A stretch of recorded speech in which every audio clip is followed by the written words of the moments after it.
আমি এখন আছি চাঁদপুর ওয়াবদা গেটে। এখানে ওনারা খিচুড়ি বিক্রি করে। এগুলো কত প্যাকেজ ভাই? ডিম দিয়ে 70 টাকা, আর আপনার ঝাল ফ্রাই দিয়ে 100 টাকা, আর মুরগি রোস্ট দিয়ে 130 টাকা। মুরগি দিয়ে 130 টাকা। এটা কি পোলাও না? হ্যাঁ, কত? Same pulao rate. Same rate না? জি, এটা কি জিনিস? এটা হচ্ছে মুরগি ঘিলা কলিজা। মুরগির ঘিলা গলচা দিয়ে কত? 80 টাকা প্যাকেজ। 80 টাকা না? আর ডিম দিয়ে? 70 টাকা। এটা কি খিচুড়ি খিচুড়ি না যাবে না ভাই? খিচুড়ি দে না? হ্যাঁ, খিচুড়ি দিয়ে নেওয়া যাবে, পোলাও দিয়ে নেওয়া যাবে। 70 টাকা। জি, চালের প্যাকেজটা কিভাবে? রাউন্ডটা এটা ফ্রিতে দেওয়া হয়। ফ্রি না? আর জাল ফ্রাই দিয়ে কত ভাই? জাল ফ্রাই দিয়ে কত ভাই? 100 টাকা।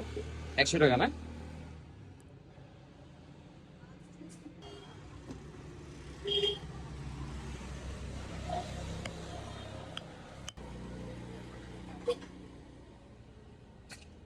এটার লোকেশন হলো আমাদের চাঁদপুর ওয়াবদা, এই কুমিল্লা আঞ্চলিক সড়কের সাথে।